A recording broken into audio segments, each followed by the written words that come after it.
Ladies and gentlemen, boys and girls, men and women, non-conformers and non-believers, gender X and gender equals, welcome to Deck the Storms, the Christmas celebration, an evening of poetry, prose, and very good friends. My name is Damien B. Donnelly, and I am the host and producer of this evening, and I am so delighted that I will be joined by 20 fantastic writers from all around the world, making this truly an international festive event. Each guest has 5 minutes to share their work, and it can be on whatever they choose. At least it has to include one winter or Christmas poem. Now, to start us off, I am going to read a couple of my own poems. I am the host. And the first poem I'm going to read was featured recently in Sarah O'Connor's Advent Poetry Calendar. This poem is about a Christmas that I spent in Paris when I was actually living in London. But some of my friends from New Zealand and myself decided to head to Paris because it was the only city in Europe that was truly open on Christmas Day. So I persuaded my mother to drop literally everything, family and all the fanfare, and come with us. My friend Megan and I spent weeks trying to find the perfect place to stay, and in the end we found a converted shoe factory on the hills of Montmartre. We spent Christmas Eve at midnight mass on the Sacre-Cœur, lit by nuns holding candles. And when we came out, we found a tiny open bar on Place de Tertre that held a piano, a pianist, and a female singer in a feather boa, and bowls of French onion soup. Christmas Day followed with a meal at the exceptional Tremblay restaurant, even though getting there proved a little bit difficult because I was convinced that it was in Gare de l'Est because I'd lived in Paris previously, and it turned out to be in Gare du Nord. My mum at the time was in a gypsy skirt, which she sailed and swirled through the Champs-Élysées with. This is called For Auld Lang Syne. Montmartre after midnight. In the very depth of winter, under the host of her core in candlelight, as black boa feathers teased keys on pianos and bowls of French onion soup. In a gypsy skirt, she twirled her midlife around the 25th. Familiar threads of childhood, like the first snows falling, decorate the steps of the Élysée. Moments are thus sealed, making majors into magic. On a market morning, pre-feasting, stuffing red noses into picks of ripe pineapples in gloved hands, December's icicles thought to be trees. In Le Tron, of many colors other than just blue, chefs at side tables flambe Suzette till sugar runs liquid across the stationed tongue of Lyon that I'd mistaken to be less. Snowflakes catching flight on the staircases of interior courtyards with its Romeos on balconies and holly berries trailing in a former factory.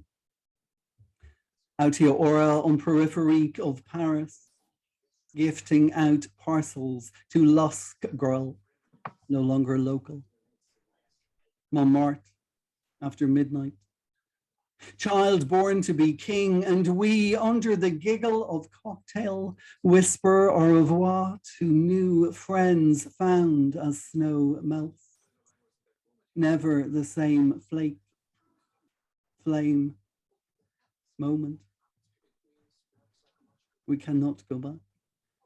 And equally, we cannot let go. So that's the first poem, and off we go.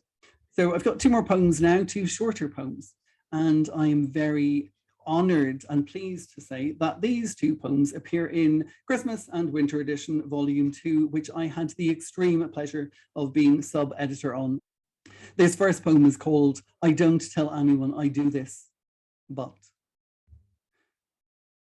I don't tell anyone I do this, but I hold something back every year after burial. Boxes returned to attic's dust, their sparkle now shadow. I hold something back from distance.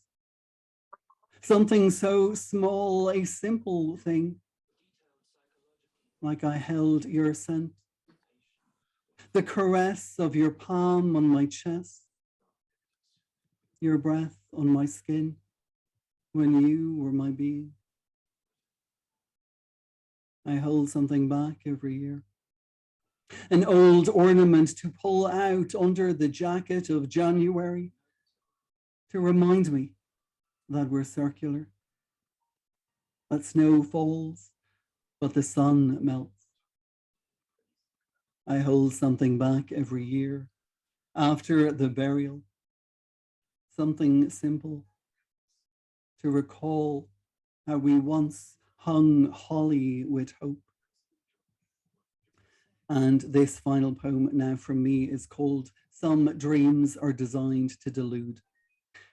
I decorate this tree with aging ornaments, designed to return me to a past perfection that never performed. I draw snowflakes to delight these pages, yet never discerned their detail in the palm of my own hand. Some nights slip beyond all expectation, empty stockings over sleepy heads, daring checks behind closed eyes before morning delivers delight. Some things are designed to delude. I hold spray before chopped tree, and without a single cloud, snow falls indoors. Okay, we've made it through, and I can now relax because it's time to introduce the guests and actually start the show. The first guest of this evening is taking us to Wales. Here we have a poet who has been widely published everywhere, from Ink, Sweat and Tears, Black Bough Poetry, Mother's Milk Books, Miss Lexia Red Poets, and the Welsh Internationalist. Her debut collection, Mamiaith, which means mother tongue in Welsh, was published by Arachne Press in 2019. And thankfully, her second collection will be out in October 2022 from Parthian. She has been translated into German, Netherlands, and Romanian, but thankfully tonight she needs no translation. This is the fantastic Ness Owen. Hello, everybody. So excited to be here tonight, and thank you so much for inviting me. And thank you to Damien for just being so supportive of all the poetry community. So it's brilliant. Really enjoying. Great to see so many faces. So my first poem is from, again, the wonderful Black Bough. Am I okay to share screen if technology is my friend? This poem is about an old Welsh tradition, which is what we call Celenic. So this is a very simple Celenic on the screen now.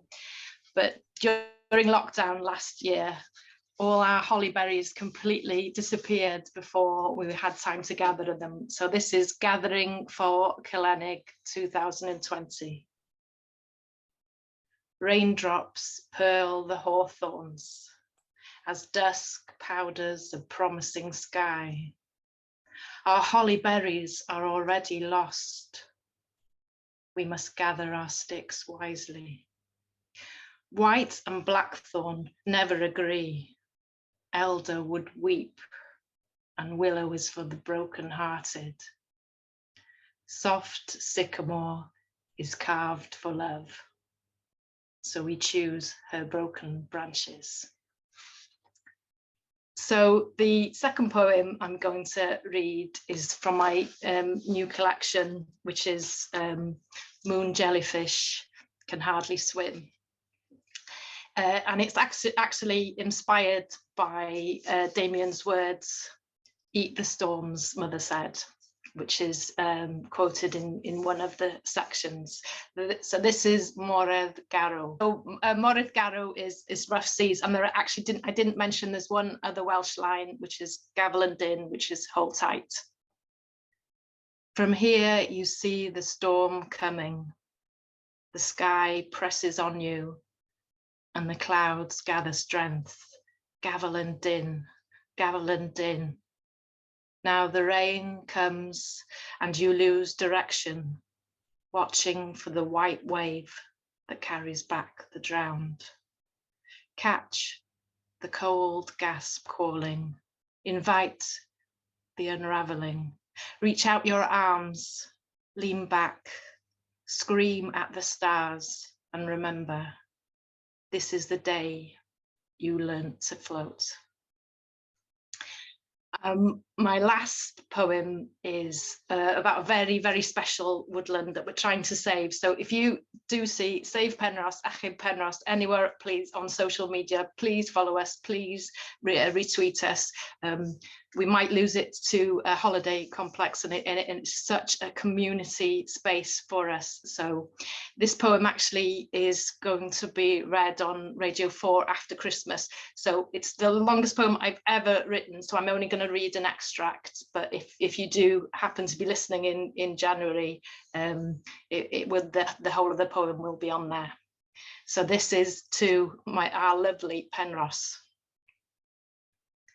In this, our imagined future, we watch them sound the trees, hoping for deadwood, knowing that the living are harder to cut. Ivy holds fast as roots are cleared, heartbeats counted from face cut to fall in a chorus of chainsaw snarl, creak and thud, until a parcel of birds wakes us, carries us to their rowdy shore. Oyster catchers, wading in the wrinkle of tide, announce our arrival, call us back to our Cynefin, the place where we belong. To seagrass sweet air, layers of path awaiting. Sycamore reaches out her arms, invites our first forest breath, unraveling muscle memories of before we learnt to run. We are leaving the El Poco factory hum behind, the chimney shadow, distant cob road thump, turning ourselves to leaf whisper, lull of branch murmur. Footfalls echo as we tread into the hush of our steps. Let the curve of the track embrace us. Wait for the first forest bird to take up tune, to show us what it is to love a forest with song, under willow arc, velvet moss bound. How easy is it to lose ourselves, stray on foxpath, trail red squirrels chase amongst branches, step through the ivy-choked arch to forgotten gardens and find ourselves in the ruins. So that's just an extract, but I hope you will, if you see, definitely Save Penrhos, please do follow. So Nadolig Llawen, a Merry Christmas from Ynys Môn, from Wales. Iechyd da, pawb. I ask you all to come off mute and give a wonderful round of applause to Ness. Absolutely incredible, Ness.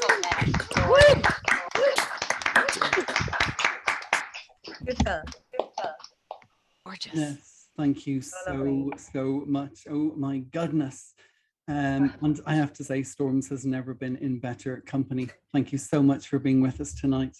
My next guest this evening has just released her debut pamphlet with Blood Moon Poetry called Silver Hair Tales, and I will shortly post a link to where you can buy it. She first got my attention with her Top Tweet Tuesday poems for Black Bough Poetry, and most recently pulled me in even more with her micropoem in Christmas and Winter Edition Volume 2, also from Black Bough. She is currently doing a master's in poetry writing with Newcastle University at the Poetry School London, but tonight, thankfully, she is here with us. This is Lauren Thomas. Hello. Oh, Ness. How do I follow? I'm just sitting here falling in love. So beautiful. Hi, it's so lovely to be here. Thank you so much for inviting me, Damien.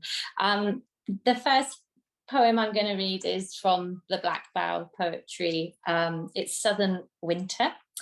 And I think when I first started properly writing about a year ago, I wanted to be in Black Bough, so I was very happy to have this published in there. southern winter. Winter settled on the edge of land, today with its small gift of snow that only fell in drifts of star-frost flurries, fleeting under night's retrieval of the dawn.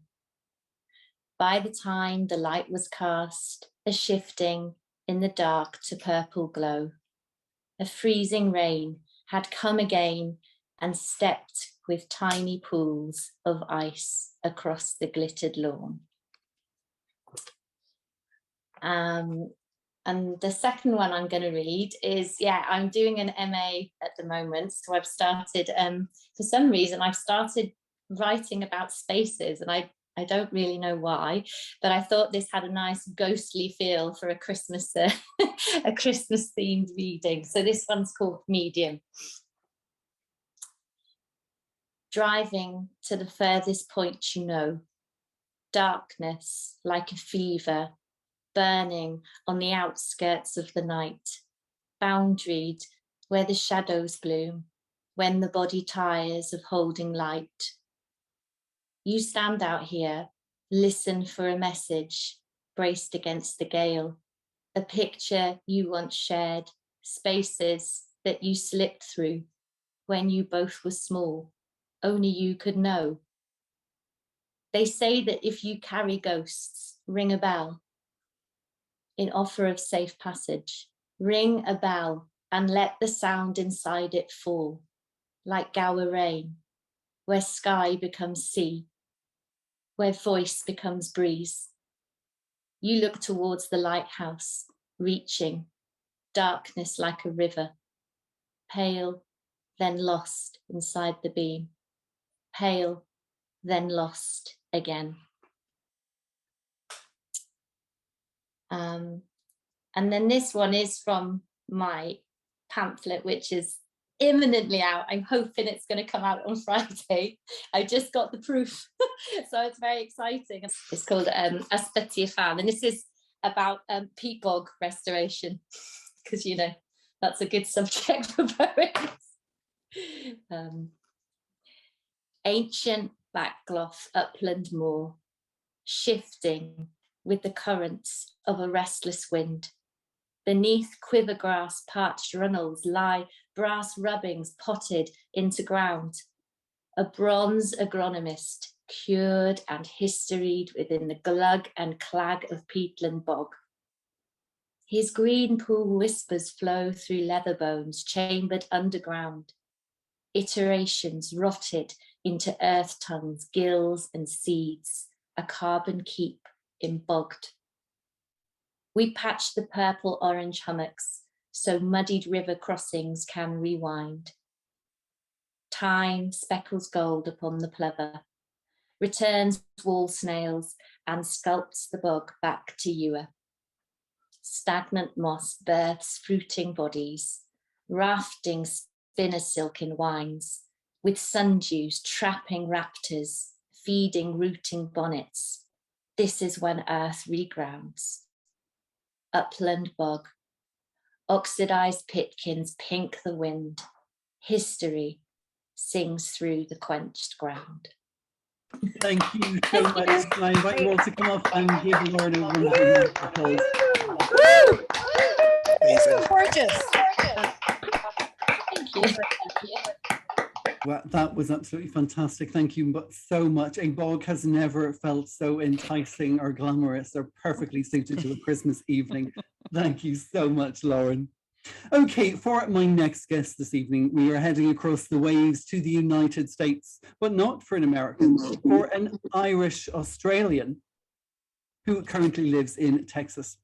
But thankfully, he is a frequent visitor and performer here in Ireland. His most recent collection was published by Bearbua Press and is called Boulevard, and his previous collection to that was published by Recent Work Press called On Belonging. He's appeared in countless journals, including Headstuff, Skylight 47 and Bearbua. So for now, please settle back in the most excellent company of Nathanael O'Reilly. Thanks so much, Damien. It's wonderful to be here. Great to be in this event with so many wonderful poets from around the world. Just a fantastic way to kind of lead into Christmas. I'm going to start with a poem called Expat Christmas, which is from my book called Distance. And this has a reference in it to a song called How to Make Gravy by Paul Kelly. And Paul Kelly is basically like the Bob Dylan and Leonard Cohen combined of Australia. And How to Make Gravy in Australia is kind of like Fairy Tale of New York is in Ireland. Like it's the great, you know, secular Christmas song. So that's what that reference is. Expat Christmas. My wife is in the kitchen singing How to Make Gravy while I drink Jacob's Creek and eat salt and vinegar chips 10,000 miles from home. The day after my youngest sister gave birth to Evie, my first niece, another family member I'll only know from afar, for whom I will play the role of distant relative, absent uncle, making holiday appearances every 3 years on average, sending presents in the mail, commenting on status updates. I will stay with my American family, in my American house, going to my American job, listening to Paul Kelly, eating Vegemite, drinking Penfolds and Coopers, attempting to destroy the distance between my past and my present. I'm going to read a few now from Boulevard, right here, published in Ireland by Beverly Press, that Damien mentioned. This is a book that's basically like a long poem in 76 sections. So they don't have titles, they just have numbers. The first one I'm going to read is number 12. The sound of a beautiful voice singing floats along the boulevard as a Beyonce lookalike wearing a yellow Cancan backpack skips past, singing like a Broadway star, dances along the sidewalk, grooving to the soundtrack in her ears, skips, twirls, shuffles, strides, serenades.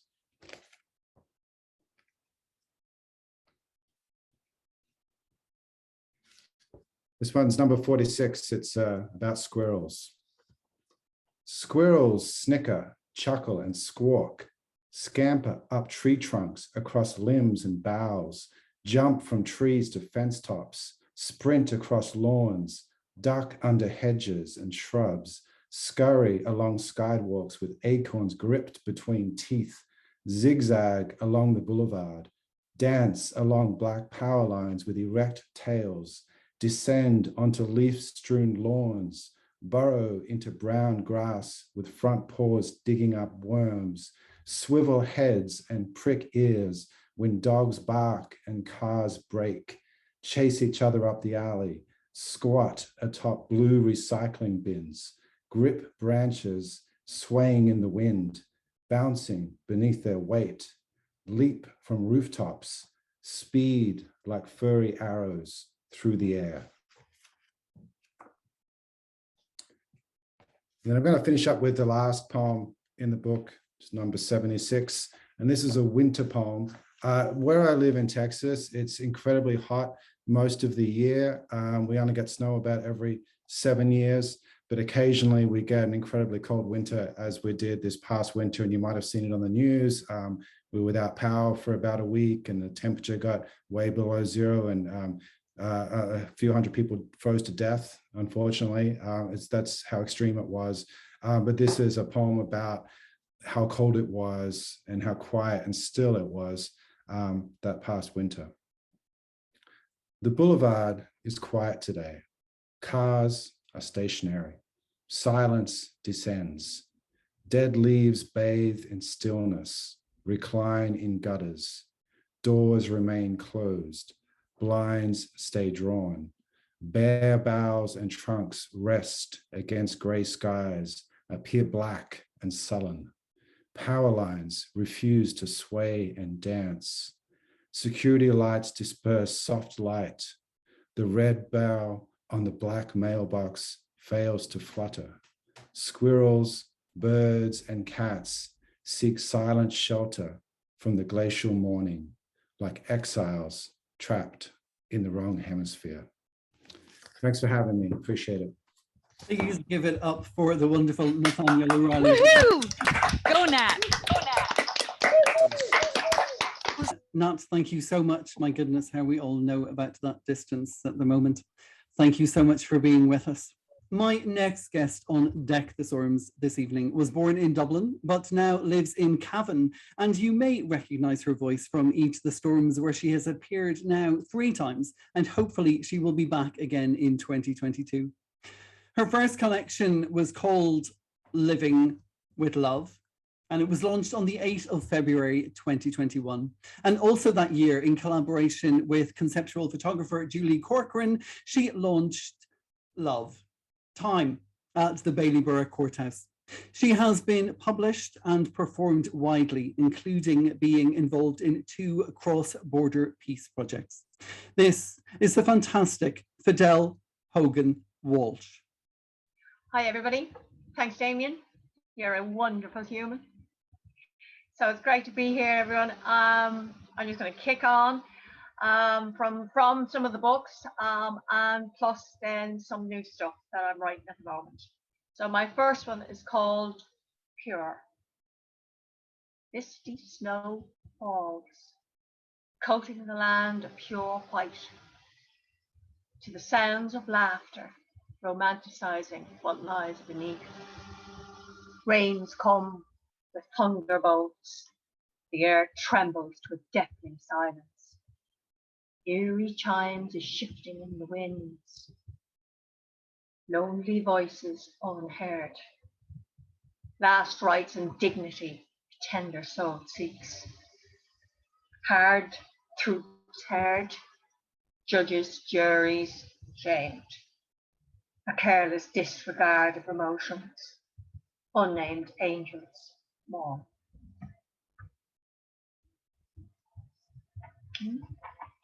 The next one is called Withered.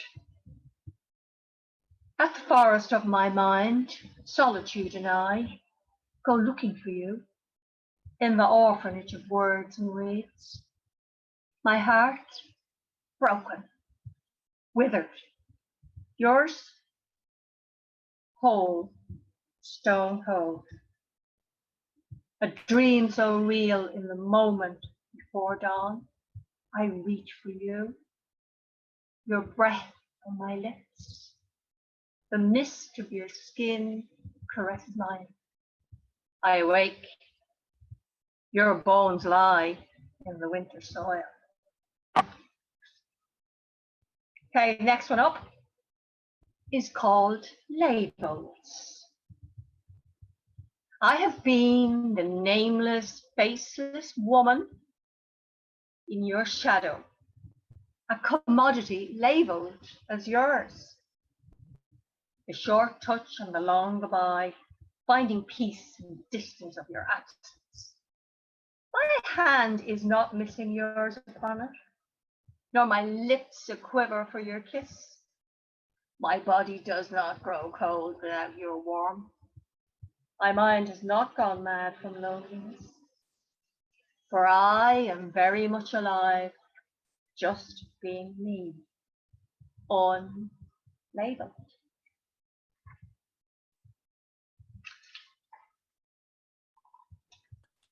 The next one is called For You. Let me in and under your skin, those mind colors of the dark. I map your pain over a landscape that never forgets.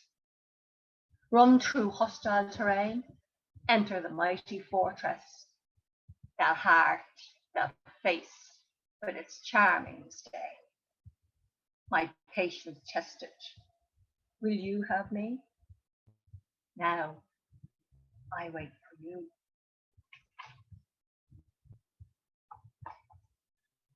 This is possibly my favorite poem, and it's just simply called Hero. I collected your soul in a dirty old bag, you discarded by the side of the road, desperately trying to give up. You were the dreaded dark forest, where nothing good could grow, no birds, no flowers, a dying wasteland of trees. But a brave spark of love nudged that dirty old soul back to believing. From that grew the beautiful summer meadow of hope. The promised love would flourish. The day love became the hero of your heart. So this is my last one now of the night. It's enough chatter out of me. And this one is a very short little poem about memories of where you are or where you lived. It's simply called What Peace Feels Like. Early morning mist rising up off the lake, exhaling a pent-up breath, the tick-tocking of chaos. Time stands still. All my senses come to life in awe of nature's perfect harmony. Tranquility settles around me. Dark skies with dark days will beckon, emotions not of my making. I will remember these 5 minutes of bliss. This is what peace feels like to me. Thank you, everybody. Poetry and performance, Fidel, Hogan, Walsh, everybody. Massive. Well done, Fidel. Well done. Well, thank you so much, Fidel, for being with us. Wow, as I said, poetry and performance. That was fantastic.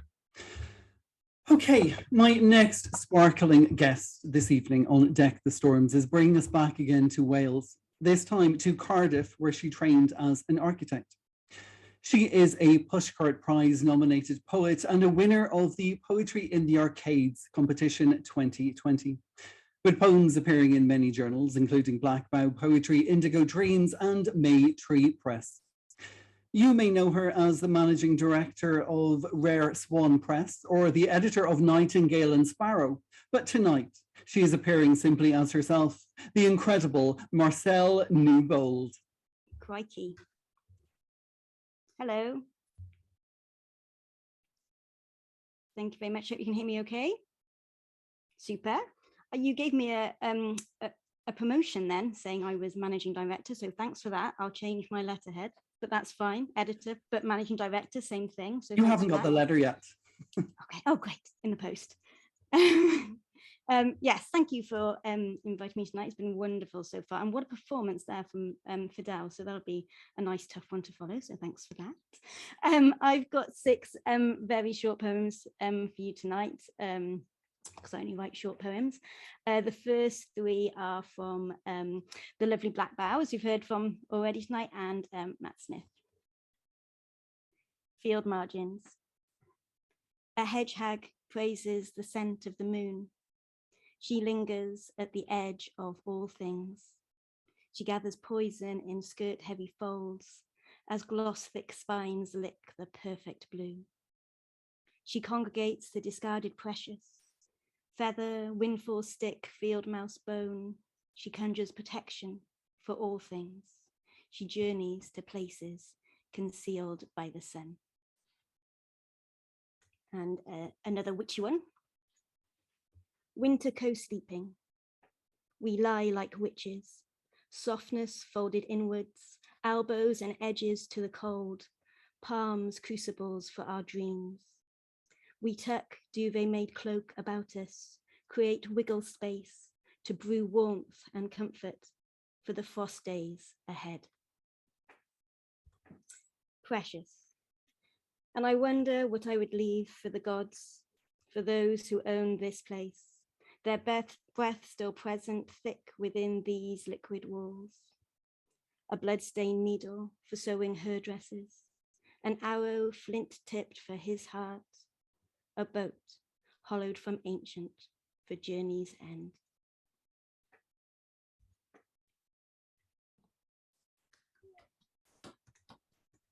Okay, and I've just got 3 more. These are from a prose poem chapbook that I'm putting together. And all of the poems have come from the 6 months since my father's passing in May.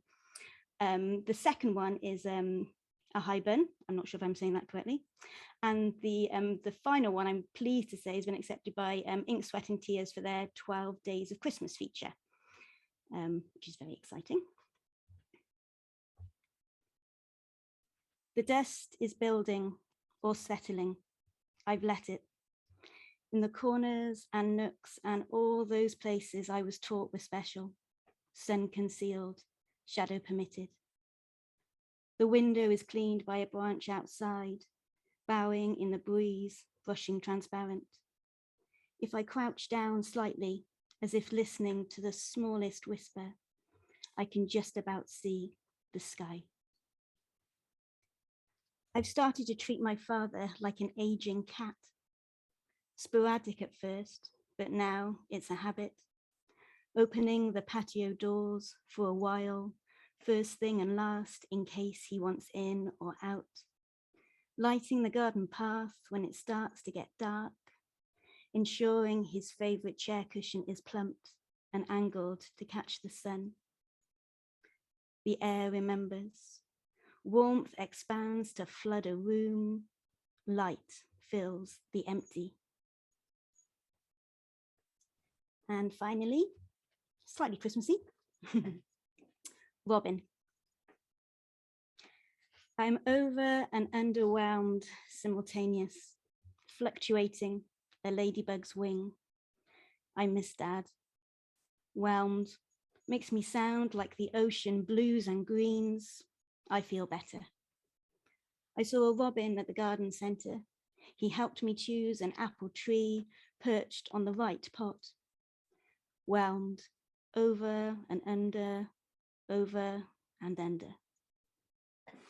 Thank you. That was Marcelle Newbold. Please Wow. give her a fantastic round of applause. Wonderful. Absolutely fab. Wow. Well done. Thank you so much for that Robin, that beautiful Robin at the end. My goodness, that was just delicate and stunning. Thank you so much for being with us. Oh, wow, my goodness, it's a room of talent. It's unbelievable. Okay, next up, we are crossing the waves again, this time to London in Canada, making this a truly international show. My next guest is an English professor whose poems have been published in Canada, the United States, the United Kingdom, and in Germany. And his children's poetry has been included in the State of Texas Assignment of Academic Readiness. A bright spark on Twitter on Top Tweet Tuesdays with his interaction and his posts. I am so delighted to hand you over to Ryan Gibbs. Thank you so much, Damien, for inviting me to this party. My winter poem is a haiku, and it appeared in a journal called Illumin.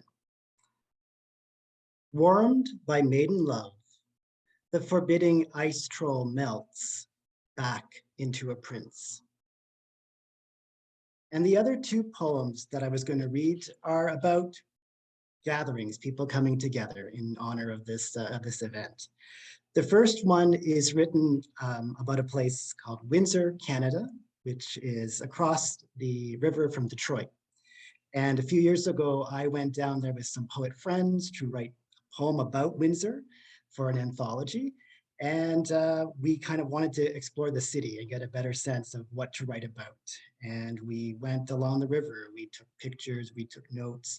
And at the end, we went for dinner, and it was a restaurant that in the restaurant, there was a bookcase, and it was a bookcase that moved, like you kind of see in old movies. And behind that bookcase was actually a banquet hall that was called the Buddha Room.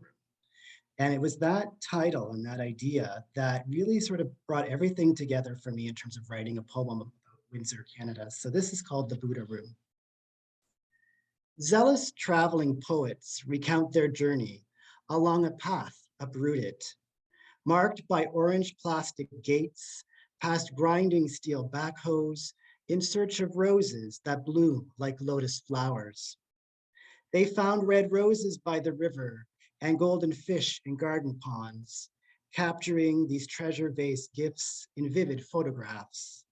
As a parasol of dark clouds blacked out the hot sun without casting any rain.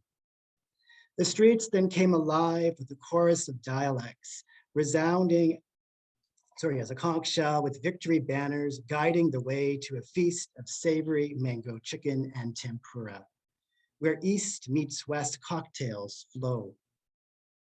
Inside the secret chamber, behind a bookshelf of ancient tomes, words entwine in an endless knot, turning the Dharma wheel in an evening's meditation upon this exalted city. And that was published in a collection called Whiskey Sour City. And this last one is published in an anthology called The Beauty of Being Elsewhere. And it's my COVID poem that I think many people have written, but mine is about Italy because Italy got a lot of attention early on in the pandemic, and certainly when it came to North America, and trying to make sense of what was happening.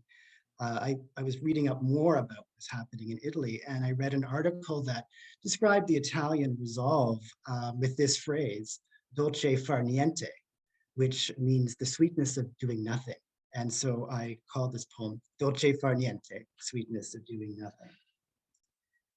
In modern Rome, ruins remain of how an ancient empire survived the bygone Antonine plague. Today, amid COVID-19, neighbors gather on rooftops, drinking wine, smoking cigarettes. I long to join them, share in their languid life as the future fills with promise. Thank you again for inviting me. Ryan Gibbs, everybody. Yay. Ryan, thank you so much for that. And thank you for bringing us to Windsor, and also for Audrey Hepburn in the background, which has caught lots of people's attention. Please make sure you check out the comments, because there's lots of lovely comments about your poetry. Thank you so much for being with us. Okay, my next guest on the show this evening is the first fellow Hoglet of the evening. And by that, I mean she is published by the Hedgehog Poetry Press, which is also my publisher. So a shout out to Mark Davidson, its creator. Her collections that have been drawing us in over the past few years have been Taxus Baccata, The Montefiore Bride, and most recently, Sherry and Sparky, co-authored by Ann Cullen. In 2022, she will see the Hedgehog Poetry Press launch her conversational pamphlet, co-written with Brian McManus, called Symbiosis. And she will follow that up with another poetry collection called Spirit Mother. When she isn't writing, she shares her knowledge of writing, acting as a mentor to fellow writers, and runs the wonderful Patricia's Pen on her blog, which you can check out a little later.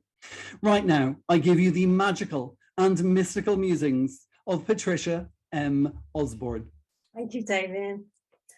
Thank you for inviting me to be part of this poetry party tonight, and with all these talented people. I'm really honoured, so thank you. Stepping into winter, my first poem is Paor and the Wolves. It hasn't been published yet, but it will be published in Hedgehog Poetry Press's Black Violin anthology sometime in the future. Paor and the Wolves. My boy Paor trudges through snow, dragging my gift close to his chest. A bunch of wolves stalk him. He turns around. They move closer, growl, lick their lips. A scrawny lad like Paor is no match for the Premier Pack. Petrified, Paor darts up a nearby tree. Alpha leader waves a front paw. His fleet surround the silver birch whose bark matches their coats. My black violin rests under Paor's chin. Mama, he cries, plucking the strings. A spectrum of light flies from his fingers.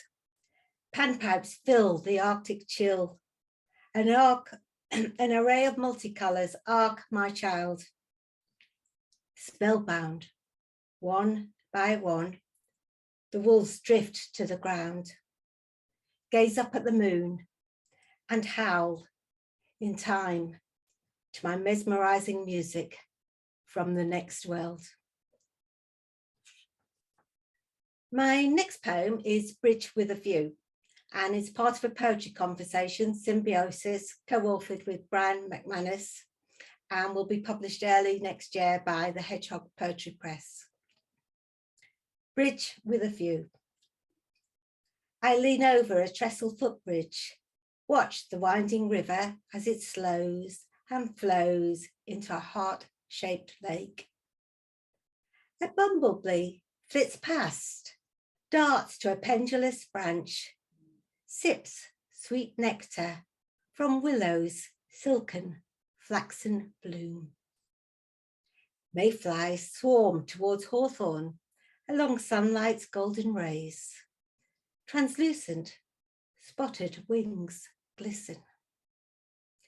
A turquoise damselfly glides over limpid ripples, lands on a pink lily pad, folds her wings.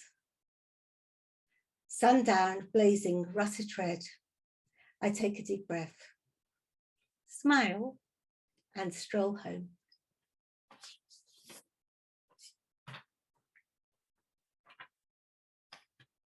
My final poem, Lucerna, is part of my mythical poetry collection, Spirit Mother, to be published next year by, you guessed it, the Hedgehog Poetry Press. Lucerna. Feathered creatures nudge and prod to be first in the queue as God opens his paint box. He brushes the birds one by one in vibrant colours. Transformed, they take flight, boasting violet blues, golden yellows, and burnished reds. Hanging back, a small bird, too shy to move forward, stands alone in front of God, who shakes his head as he points to the empty paint pots. Lucerna lowers her beak, but God tilts the bird's chin. Fear not, little one, I give you a perfect voice. Orange haze descends the sky as moonlight climbs. God prompts the small creature to sing. The nightingale opens her bill, whistles a magical crescendo. Thank you. Hope you all enjoyed my poems. And once again, Damien, thank you so much for all your hard work in making this poetry party happen. The enchantment of Patricia and Osborne, everybody.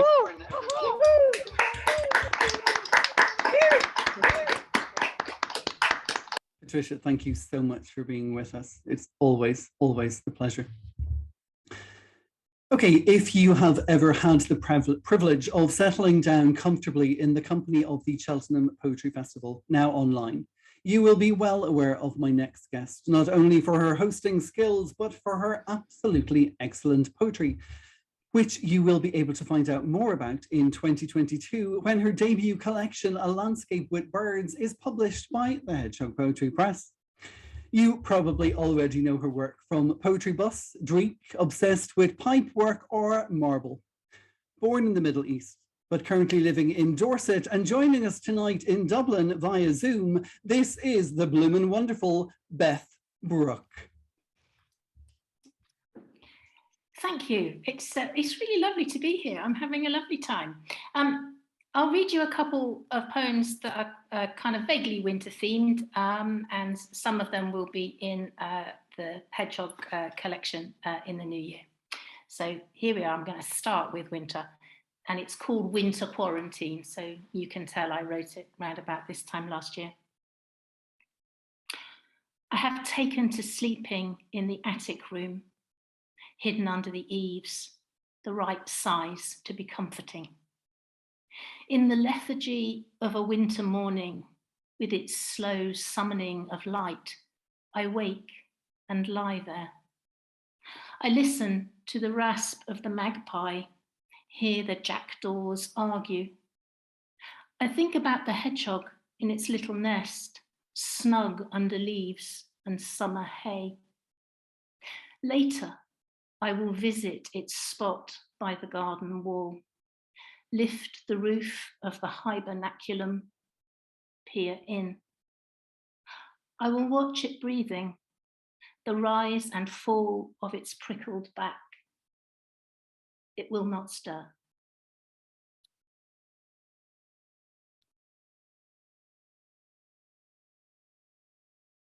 And here's a really little short piece of whimsy, which is called On the Feast of St. Stephen, so also winter. A blue sky, bright sun, frosted ground. The trees stand sentinel, their grey trunks rooted in the frozen earth line our way, their bare arm boughs raised as if in supplication, beg us to look. Look, they are beautiful. This poem is one I'm really, really fond of, and it's just recently been published in Obsessed with Pipework.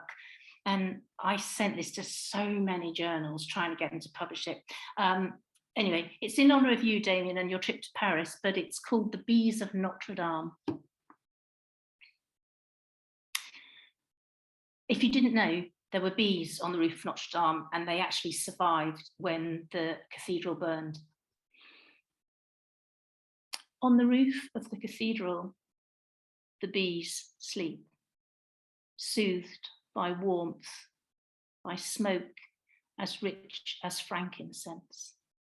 Their dreams hum with the sweetness of nectar gathered on the Rive Gauche. The wax cells soften in the hives. Honey seeps, drips down, unseen, unnoticed. The bees sleep. The crackling far below drifts into their dreaming as the rustle of paper wings. On the pavement, people swarm, drawn by a memory of faith and grief. They graze up, incredulous. Right, my last poem, and I'm really going to lower the tone now because this is also a winter poem because it's about a robin, but it's a bit of an alternative view. And it is indeed called Robins, an alternative encyclopedia entry.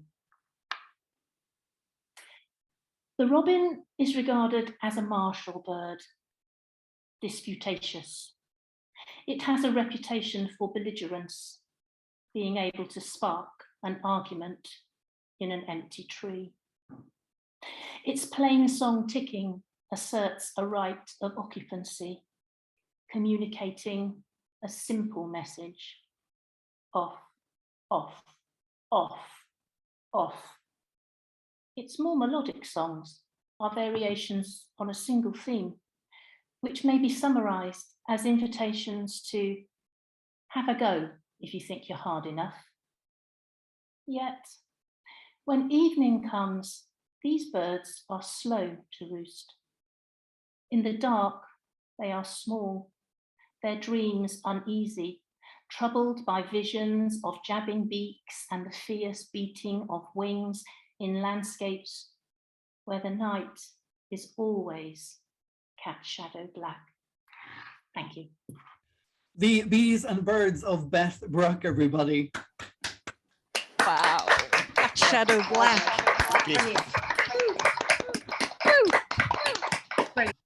Beth, thank you so much for being with us this evening, and thank you so much for the Parisian bees. They are much appreciated.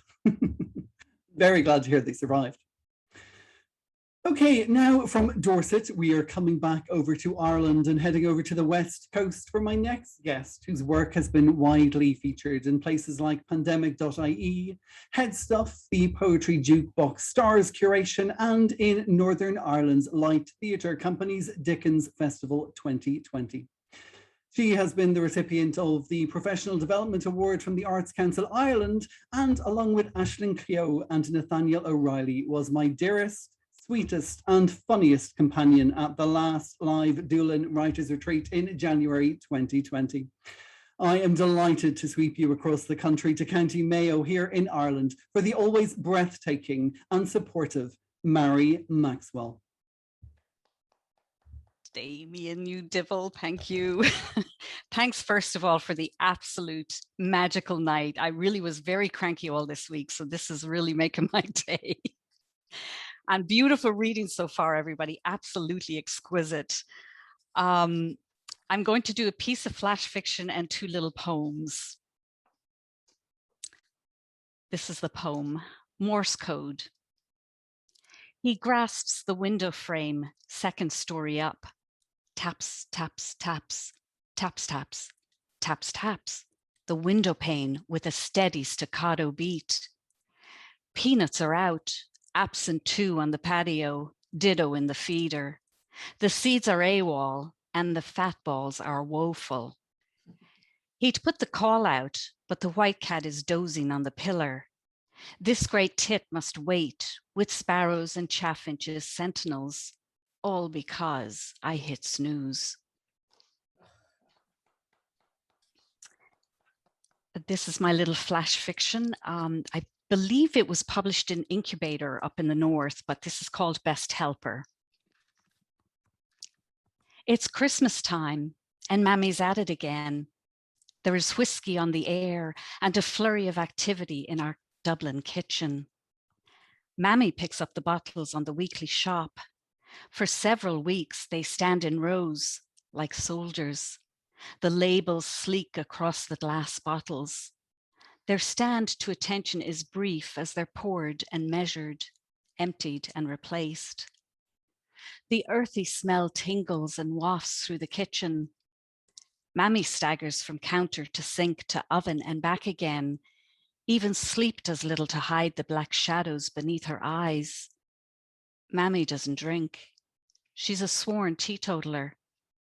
These days, though, she's hitting the bottle hard. It's the cakes that drink it up, copious cupfuls of warm amber preserving fruit and nuts. Love, Mammy calls it, and pours it out liberally for her children living abroad. A mother celebrating Christmas in the United States, New Zealand, and Boston's frigid suburbs. On our kitchen counter, the bowls of shelled and skinned almonds await their moment. The glace sherries have been washed and dried, the raisins, currants, and sultanas weighed, the flour sifted into white cascading mountains, dozens of eggs waiting to be cracked. Mammy says I'm a big help, her best helper, in fact. I'm the youngest. The others have all gone to Boston, Australia, London, anywhere the work is, Mammy says. She expects the world will have changed by the time I'm ready to leave. Maybe, she whispers, I won't. It's our first holiday ever without the older lot. I'm not sure if it's the oven that makes her face so red or if being a teetotaler means she's allergic to the whiskey. Still, she's awful quiet as she loads the oven up. The wrapping is the hardest part. First, though, is the rolling and blanketing of almond and royal icing. Mammy likes to tuck and coax the sweet ground almonds around the top and into the crevices. Your brother likes his almond icing thick, she reminds me. We laugh because he's the very one ate half of our granny's cake one Christmas. Mammy was mad, but she and Granny laughed about it later over a pot of tea. Mammy's hands are gentle, caressing. I wonder what the airport people think as they load up the airplane's belly. What does the US postman think when he lugs the crinkled biscuit tins from our house to theirs with the smells of whiskey soaking through the layers of brown wrapping and the waxed orange twine? A piece of home, my loves, Mammy says as the box is slid across the counter, weighed and stamped. Mammy, my brother tells her from the USA, I could just see you in the kitchen sifting the memories. My Mammy smiles. Soon, she says, I'll be able to bake by myself. Sure, I can't go so. I'm Mammy's big helper. And my final one is consider a cup of tea. Consider a cup of tea.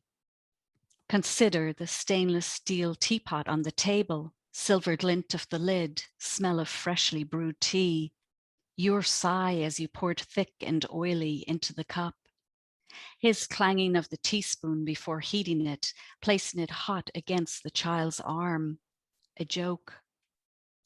Consider the raisins steeping in the cold tea, all spice suffusing the bowl, eggs smiling widely, deep in the mixing bowl.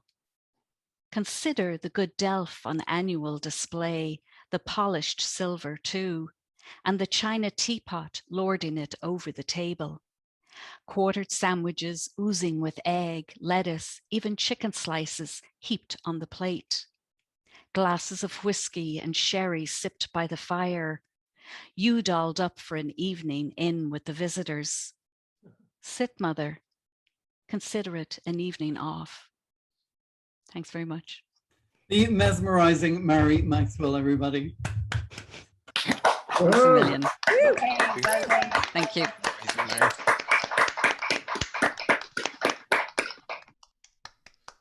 Fantastic. Mary, can I say thank you very much for the earrings? And also thank you very much for my painting, which is over by your Christmas tree in the back. I'm noticing everything in your house. I'm glad because I have two of them up there. The other one's hidden a little by the tree. That's all right. Thank you, my dear. Thank you. Love. Magical.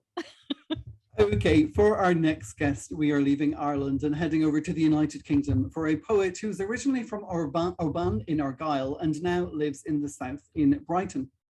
He's been widely published with poems in Green Ink, Nutmeg Magazine, Poetry Map of Scotland, and also a few Dreek anthologies. He was also the publisher of his pamphlet earlier this year, That Liquid Air, which he very kindly read some poems on my poetry podcast. He is currently finishing up his first collection about fish, music, and other humans. And if there's any publishers out there, he is looking for a publisher. But tonight, I am so pleased that he is joining us. This is the brilliant Andy Breckenridge. Hi, Damien. Thanks very much for the intro and for organising such a brilliant night. Poetry is really amazing. Thank you so much. It's great. I'd like to begin with a poem. It's a kind of a winter poem in the voice of a summer refusenik, if you like. Imagine it's the beginning of spring and you're already longing for the sparse beauty that we're in already and wanting it back. This is called Against Summer. Hang the hefty overcoat for the last time until late October as the seasonally affective disorder slips in through the open window yet again. The hay fever season needles eyes and throats no antihistamines can blunt. The season where fleeting dejection is heretic and joy clerics log and tick off all transgressions with a smile and a wink. The season where the excess of heat and sunlight grows fat and lounges on sunbeds and forces factor 50 all over basting bodies. Where time away is the constant knowledge of sand silently raining through the hourglass in flimsy shorts, flip-flops and short sleeves. Instead, long for the fragile light from sparks stretching, striving over the frosting pavement. Dream of blustering winter squalls to rail against and win some warmth from somewhere. Look forward to reaching to the back of the cupboard, donning your big coat again and feeling last April's change in your pocket.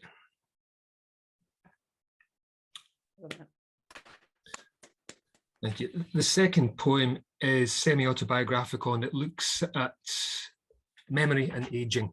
The goldfish and the grandmother.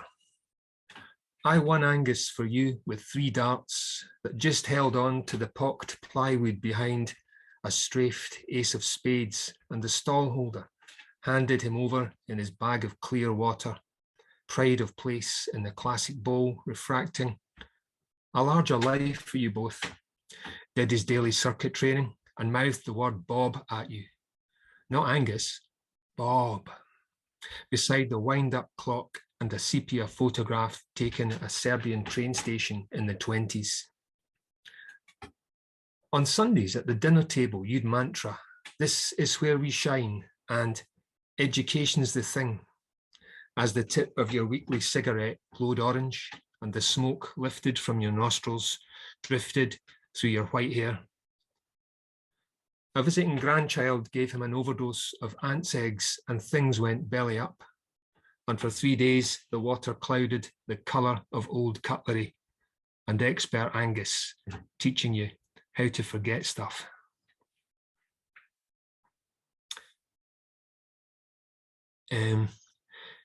Next up is a poem about a very seasonal affliction. Hopefully you aren't suffering from these or won't suffer too heavily from these over the next fortnight. Hangover. A fish flashes and slaps the surface of what might have been last night. Eyes deep pressed in their sockets, bristling like sea urchins at low water. A dry scramble for the blankets to cover you in the outgoing tide.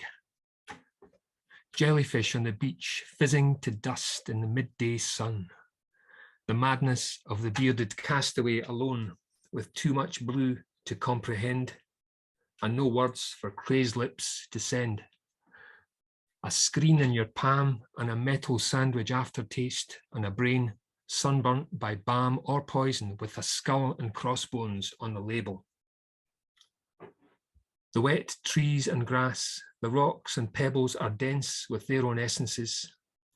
This bastard breadfruit will ripen as mortal and as bitter as last night, before the evening flood tide blows life into tomorrow's eyes, shaped from cool, damp clay. Cheers. And to finish, I'd like to read you a nativity poem about my daughter. It appears in The Liquid Air, which is out in Dreich, and there's a Chris Riddell illustrated version of that coming out soon as well, published by Dreich. This is The Night You Were Born for NFB. That night, she's on all fours in the birthing pool with small red clouds like angry seahorses, and you, half out, head first and still submerged. That night she yells, "Get it out, it's drowning, drowning." The midwife smiles. The baby has never known air, so hasn't learned to drown. The day before in the shopping centre, we buy a giant wardrobe big enough for a family of otters. The night before, I dreamed of tadpoles in the soup of a sink among moss and long thick grass. 13 ticks stuck fast, gorge on me. One cuts gills and punches out limbs and hauls itself over the edge towards the water. The next day I hold you in a white blanket and look out the window to the sea where you broke the surface, came ashore. Thank you and have a great Christmas and a good New Year when it comes. Cheers. Brilliant, Andy Breckenridge, everybody.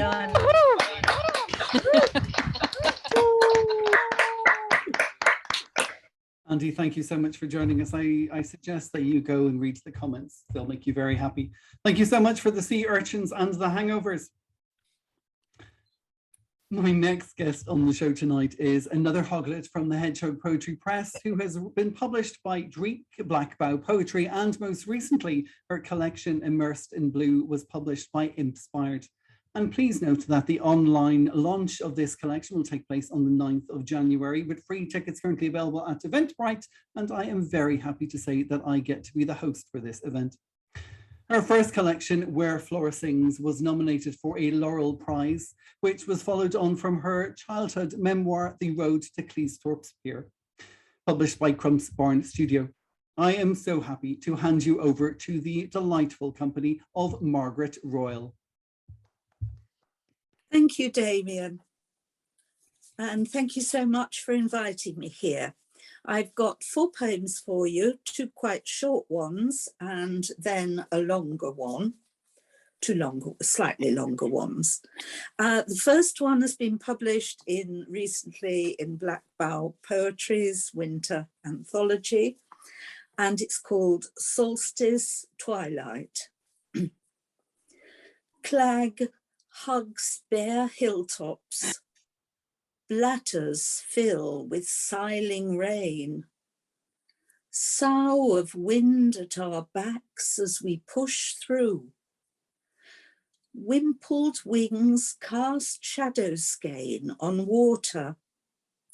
Thunderheads threaten. Earth hunkers down, caught in winter's stiff embrace.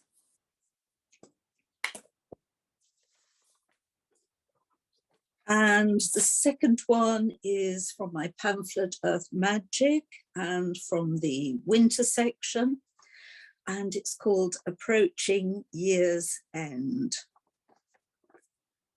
Dark days of trembling trees, liminal light fast fading. Soft smiled, the slow sun sinks on grey horizon.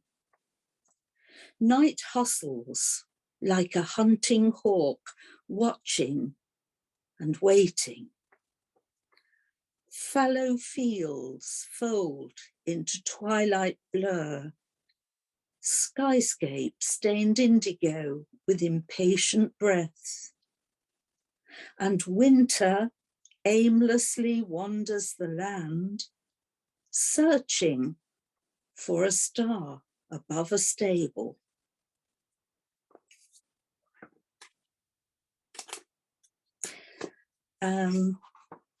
Thank you. My next poem is from my new book, Immersed in Blue, the Iona Diaries. I've done 9 writing retreats on the mystical, magical Isle of Iona, which I call my heart home. This first one is from the prologue, and it's a look at the wonderful journey from from Glasgow Queen Street up to Oban, the first leg. And I've done this journey so many times, but some of you will have heard this in a workshop. It's a different look at this journey, this very familiar journey. It's called Journey with Altered Perceptions, Reflections on the Familiar Train Journey to Oban. This pilgrimage has miles to go today. Sun melts to shadow, mellows into twilight. My heartbeat bounds in rhythm with the wheels. Faster than witches now, excitement builds. I flinch as wayside stations shout out, boo! Surely they cannot recognize my face. A shepherd's hut winks back. A station clerk stares out defiantly to meet my gaze. A platform porter, hat perched high, mouths words directly at me as the train slows down. And now the kiosk girl is beckoning, shouting, her loud recriminations aimed my way. This ride is so familiar, yet today I view through X-ray spectacles small shards of severed souls, ignored for far too long. How can I start to quantify their needs? Gone in a flash, and mine to wonder why they'd chosen me as scapegoat, advocate, perhaps mistaking me for someone else, someone whose journey now can never end.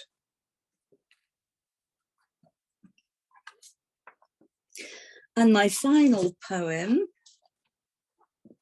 thank you everyone, is perhaps my most favourite poem from my collection Where Flora Sings. And it's memory of a picnic concert in France where an orchestra was playing, and a wonderful violinist performed Vaughan Williams' The Lark Ascending, which many of you may know. And we were out in France on holiday. We came home, and a couple of months later, my husband died. So it's really the last wonderful memory I have is called Resurrection of a Skylark. What if the skylark were reborn, fledged from within the breast of a Stradivari violin, attuned to the heartbeat of wildflower meadows? What if the violinist recaptured that simple bliss in the patchwork of vetch, clover, and oxeye daisy, breathing the petrichor of a post-rain evening? What if the orchestra returned, their musica dolce releasing fragile wings in tentative flight, surfing the rising currents, soaring skywards, trilling, trembling, trailing the cloud skein of a ripening summer, honeyed vibrato trickling earthwards in ritardando, a gentle enchantment. If so, then he might live again, fly again, my lover with wistful green eyes and hair like spilt sunshine. His soul might soar where the lark first sang affettuoso. Two hearts might beat in unison again, and the ending become the beginning, grief to joy. Would we not lie together in that same meadow, our love intact, untouchable, da capo al fine? Thank you very much, everyone. And thank you again for inviting me, Damien. Music originally of Margaret Royall, everybody. Well done, Margaret. Gorgeous. Great, Margaret. Margaret, thank you so much for being with us. They were absolutely beautiful. And thank you very much for that fantastic jumper as well. My next guest is a singer, songwriter, fiddle player, and poet based in Kildare here in Ireland, where she is currently working on her first EP and poetry collection. If you follow her on Twitter or Instagram, you will know that she radiates positivity not only in her voice, but also through her pen and also in her spirit. I am delighted to be joined tonight by the marvelous Mairead Carroll. Oh, thank you so much, Damien. Thank you, everyone, for the beautiful poetry. And thank you so much for inviting me here. It's an honor. And Damien, I suppose you're one of the silver linings of this time for me. And you've opened up my poetry world. I'm following a few of these lovely poets on Twitter, and I'm looking forward to connecting with more. So thank you so much for your support. I am definitely emerging, and I would like to share two poems tonight. And it's interesting that the violin was in a few of the poems tonight. So I'll play a little tune as well. So for me, I only started sharing my poetry recently, and I'd like to share this one called Hope. Hope is pulling me along. It is seeping in through my bones like tears. It falls and rises again with the morning sun, casting my shadow self in all its colors of grey and light before me on this concrete road, lined with rows of dandelions and primroses, uncertain where it is taking me and whether I can trust stepping into the unknown. And if I can still sing my songs as the crow flies, a happy melody on high. Its musical sound circled the clouds and lifted my heart up to the sky, imagining the feeling of freedom in his wings and dancing across uninterrupted skies. Back down, I pound on grass-centered roads filled with puddles and potholes, held by hedgerows of blackthorn and sweetly scented rows of firs. I notice a burst of yellow sprung in between iron and stone. Hope springs to a root planted in faith that seeds to grow when planted in belief. and spring leaves the winter behind. Grief falls away like teardrops from the trees. In tears it trickles, meeting rivers, with a free flow building momentum now around boulders and rocks, and it excitedly meets the sea. With open arms, it falls into its charms, like a lover once lost is found. Hope is a dance that holds me in uncertainty and cradles me into the darkest of nights, reigniting my desires under an explosion of stars, my dreaming embers rekindled, warm and tender, in awakening with the sun. Hope is the bridge that carries me on this road. Thank you. And I'd like to, thank you. I'd like to share my wintry one, and it's called Snow's Fleeting. So the room that I'm in now, I mostly look out the window rather than write, you know, a lot of bird watching and cloud gazing and all that. So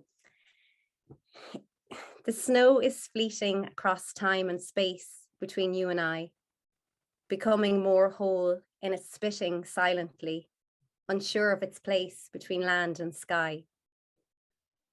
Gathering strength amidst the chaos of longing. Carried swiftly by the east wind, it sweeps across the miles, fallen and hidden in masked smiles. Meeting tears that sit softly unnoticed underneath the chins, a pool of water held with cotton, dropping at the feet.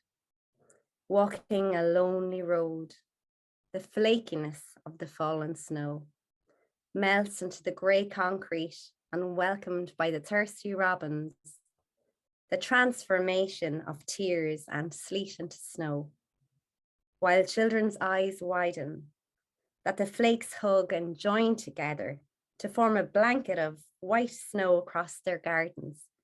It is time for magic, for play and fun, and making snowmen, throwing snowballs, and to be in the moment, as children so effortlessly do. Without cares of it being too cold, their laughter and smiles, making happy memories, is a joy to behold. Thank you. Thank you so much. I'll take out my fiddle now. More recently, I've been writing songs, and I'd like to share the song. I've shared it once before, but it's a song I wrote, and it's about meeting my brother this time last year. And I suppose the whole fear around COVID, and his partner had been diagnosed as well, so he was going through a hard time too. But I suppose when we got chatting anyway, he asked me how I was. And I suppose I've worked as a psychotherapist, so I'm so used to asking other people how are they, and I suppose his question took me by surprise. So I'm going to share this with a little bit of fiddle in there.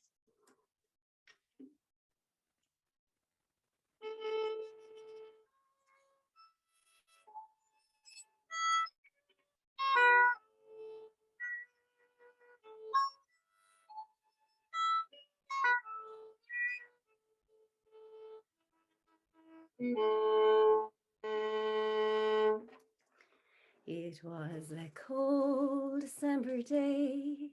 Christmas lights were shining. We were sitting outside drinking coffee, saying, it's been a long, long time since it was you and me, brother and sister, just like it used to be. Making magical castles in long grass. Oh, how the years have gone by so fast. Before I could ask you, how are you? He asked me first, and before I knew, the tears came falling fast from behind my eyes. Your question took me by surprise, saying, please don't hide behind your smiles. A brother can see what a sister hides. And I thanked God for a brother's love. And I thank God for a brother's love. As my tears came falling down, making little rivers on the ground, I cried and talked my worries out. You said you'll feel better now. As the children's laughter filled the air, wrapped us like a hug with their festive cheer, you held out your hand for mine, and I thanked God for a brother's love. And I thank God for a brother's love. As the sun came from behind the clouds, drying all my tears from off the ground, he said, let's go walk round our hometown, sharing stories and memories, walking up and down and back around. We circled the square with our laughter, and I thanked God for a brother's love. And I thank God for a brother's love.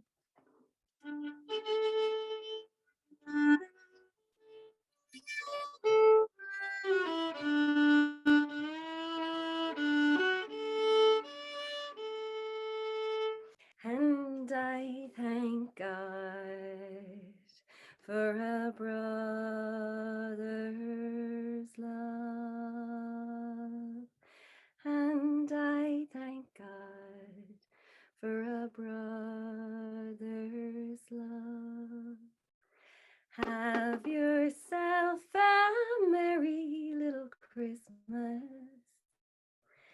Have yourself a merry little Christmas now.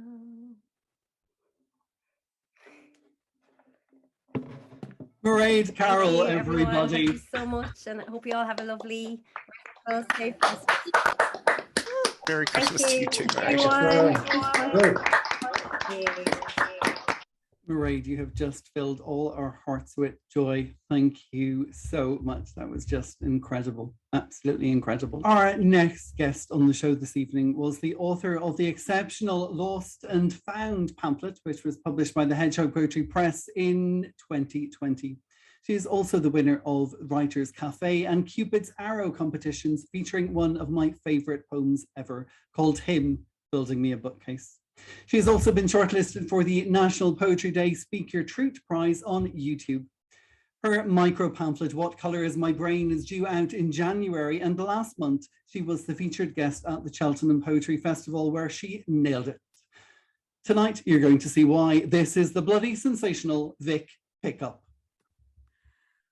Wow, what an intro. And I just don't know how on earth I follow that. I have no instruments.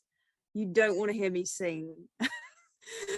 I'm sorry about that, but thank you so much, Damien, for all the support you give, as I echo what others have said. And thank you for inviting me. It's so lovely to see you all. So many of your faces are familiar to me, and I've really enjoyed the poetry so far. I've got 2 poems, so I should fit well and truly into my 5-minute slot. And the first is a little sad, a little of a dark Christmas poem, and the second is the antithesis of that. First is called Christmas Wish.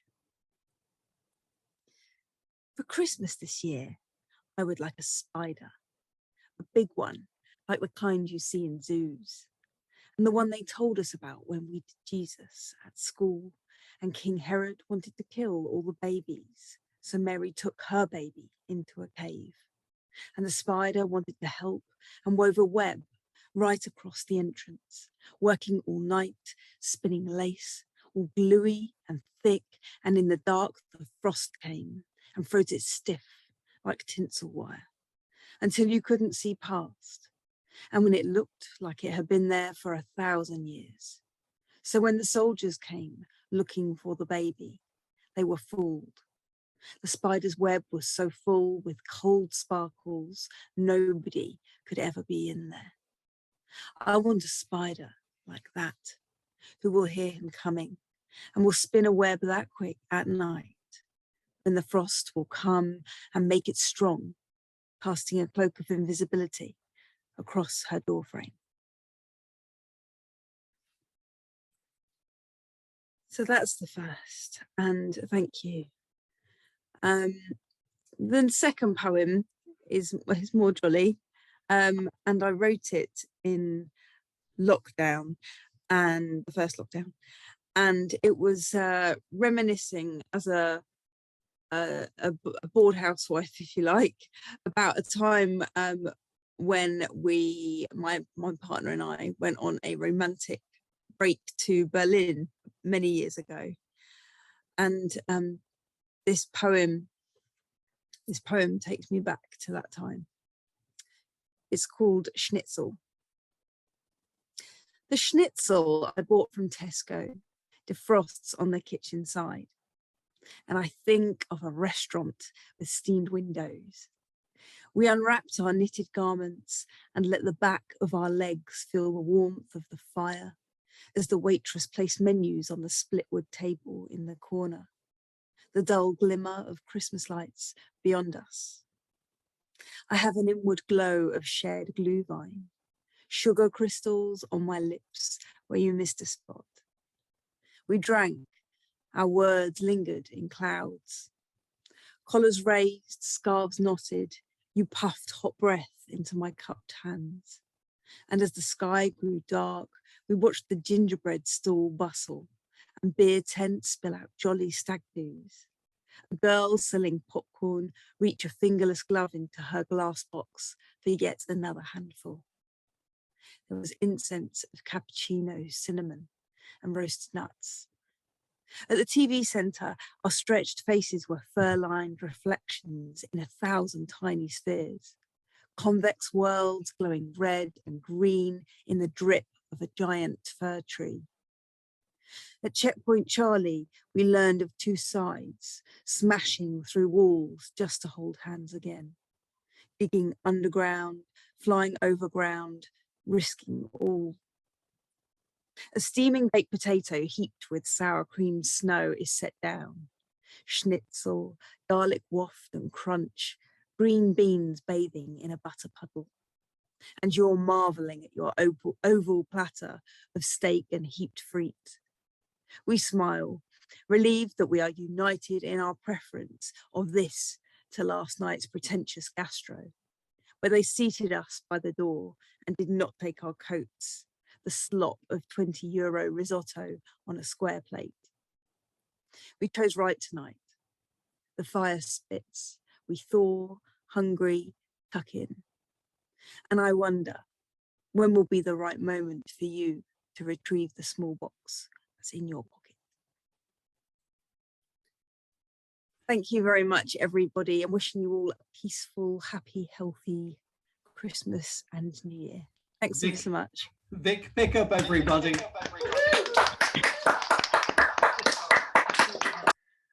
Thank you so much, Vic, and thank you so much for the spiders. They ignited, go and look at the comments. Everybody loved it. Brilliant. Thank you so much.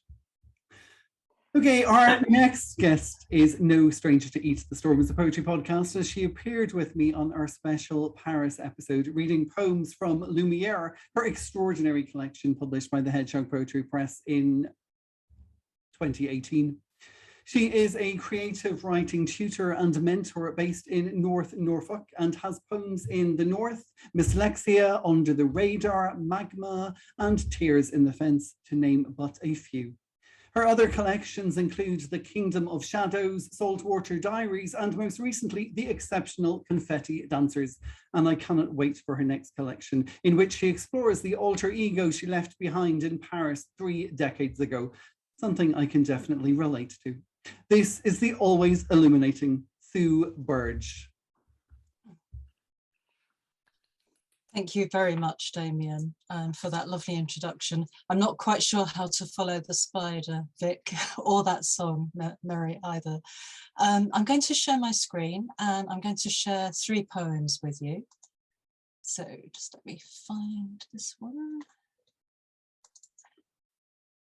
So the first poem comes from Confetti Dancers, which Damien mentioned is my last collection. And it was written in the first lockdown. Snow Dream. This year, we have all learnt what it means to be snowed in, to have drunk our fill of its burn. Some mornings I sing the snow to life, populate my garden with imagined snowmen, dark-eyed, top-hatted, their long embrace my only source of warmth. I only know 3 words for snow: slow, quiet, cold. Once there was a man who died, planting his flag in a vast white wildness. His name the echo of a high wheeling bird that dives for small, unburied things. Falcon, blazing snow queen. The next 2 poems, I think it was Marcelle who mentioned Ink, Sweat and Tears 12 Days of Christmas feature. And this is a great online magazine, Ink, Sweat and Tears, run by the poet Helen Ivory. And she does this 12 Days of Christmas feature every year. And I was lucky enough to have a poem in last year and this year. I think my poem this year comes out on the website on the 30th of December. I'm going to start with that one, which is a slightly dark take on the Nutcracker, one of my favourite Christmas ballets. In fact, the only Christmas ballet, I think. Clara. Clara is just another girl, dreaming in her deep pink world of sugar mice and sugar plums. Young enough to fall for the charms of clockwork and blue-eyed dolls with ballerina sherbet swirls of layered net. Light enough to sit on uncles' laps, pull their ears, pluck Christmas sweetmeats from porcine fingers, stained with half-smoked cigars, the reek of port, old money. But there's a boy. There's always a boy, a cousin, maybe a neighbour's son, hair sleek as a seal's back, clear-eyed, straight as a young spruce in winter. Candid dreams are disrupted with requests to dance closer, closer. Clara tosses and turns her way to midnight. Fingers scrabble in dark air, one pointed foot still teetering in girlhood.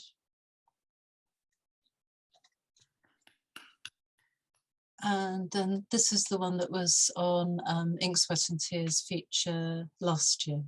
So it's the most Christmassy one, so I saved it till last. Yes, the universe can fit in the palm of my hand. Every year we hang moons and stars on Christmas tree branches. The stars are mostly bigger than the moons. No understanding of perspective can correct this. I've collected as many moons as Jupiter, chunky saffron stained wood, ceramic with a hint of hairy face, tacky gold like old milk bottle tops. They are all crescent moons, as if the world only knows how to wane at Christmas, can only be a thin sliver of itself between the darknesses of solstice. When I was a child, moon and stars meant the embroidery on a midnight velvet skating dress my best friend wore, yellow waxy crayons in the drawing books. No one thought to look up and see the moon's real face like pitted bone. Today we wrap each false and jaunty slice in bubble wrap, We believe they shine like unseen gods in our roof space, that passers-by will say, look, are keeping the whole universe safe for another year. Thank you. Thank you very much, Damien, for inviting me. It's been lovely. Thank you, Sue Burge, everybody. Well done. Absolutely gorgeous. It is always an honor and a pleasure to hear you read, Sue. Thank you so much for being with us this evening. A real treat. Our next guest this evening has travelled the furthest to be with us, from the southern shores of New Zealand or Aotearoa, though in truth, he has been moving ever closer to us recently with his opus of a debut poetry collection, The Water Engine, just published by Femme Salve Books from Animal Heart Press, a must-have for every bookshelf. His poetry is rooted in the natural and finds its heart exploring the deeply personal. He co-edits Iceflow Press and is a contributing editor at Barron magazine with numerous awards and Best of the Net nominations, and you're about to see why. But most importantly, if you were a follower of his on Twitter, you will realize that he is our heart and soul. This is Ankh Spice. Damien, thank you for that amazing introduction. This is mad. Look at you all right here in my room. You're all in the future. You're all here with me on Wednesday morning where it's summer but it's raining, and this is, I think, the best party I could ever have hoped to come to. So thank you. Okay, I'm going to read you 3 poems, and I think I'll try and do a screen share. Right, so the first poem I'm going to read to you is one from Sarah Connor's Advent Calendar, which came out just a couple of days ago. And it was a surprise one for me because I knew I wanted to write something brand new for Sarah, because what she does with that Advent calendar is so beautiful and so special and is a highlight of December for me. So this one roared out of nowhere and surprised me because I didn't think I had a poem in me. It's called Not All Families Are the Same at This Time of Year. This table grains as an ocean, as a slice of muscle. Our quiet vessels traverse, dock their toasts, eyes meet over the weather of our hands. No longer do we sail low with wine, the blood we share more than enough to mellow the chop. So few jolly boats now. Somewhere a lost soul founders on the rocks of this season, monsters unmapped and never sung about.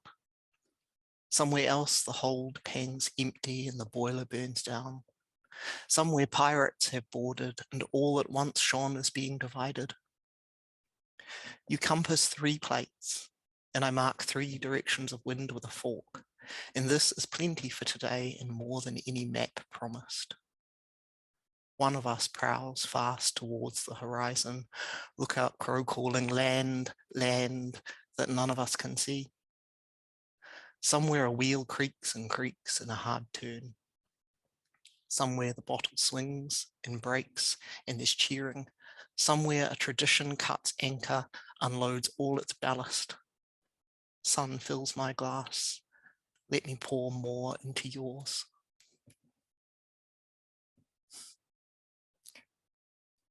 Thanks, everybody. My second one is, like so many tonight, from the wonderful Black Bough Poems Christmas Winter Edition, Volume 2. And it's a rare poem about my only living grandparent. And I'm really grateful to Matt Smith for publishing this. It's called Christmas Gift from Granny England. Bubble, I called the globe that rolled leaking from the English parcel.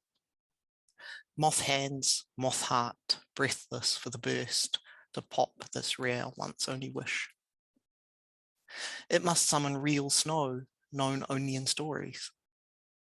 Surely a fall so soft and clean, cool feather touches settling soothe to melt all sunburnt Christmas hurt. You'd seen 80 pretty winters when she tracked you down, wrote, "You've a grandkid you never knew about here at the bottom of the earth." Just enough time left to post one fragile example. This broken world. Shaken wildly, impossible magic. A fierce storm of glitter settling briefly lovely, north to south.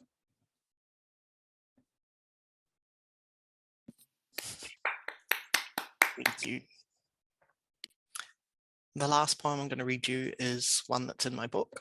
Thank you for the lovely plug, Damien. You're very good at that. It's called Pohutakawa, which is, I put a picture of it up on Twitter the other day. It's our vibrant red Christmas tree here in Aotearoa. It blooms in December. On the downslope from solstice, our true December trees are brazen, bloody bright. You can keep your dark doomed pines, all smooth tradition for the baubles, sadness and waiting beneath fake snow. That never worked out here on the edge. Our festive day is gaudy with the tinsel glare of sun. We grew up ripe to glut ourselves on light this time of year. The young, the old, they really crave the exact same simple gift. In Pohutakawa, she shows you every year how to age shamelessly. Carried on her auntie's back toward the squalling new year, you'll hear her last dirty old laugh with your eyes open, none of your damn grace required. Flinging all that made the new gods whisper scarlet wanton to the hot south wind, spreading fierce naked claim and delight. Every path, every last road out of here, it pants with spent red. It's so easy to get weighed down, trying to make light for the whole family. Oh, it's not what you give. It's what you leave. It's how.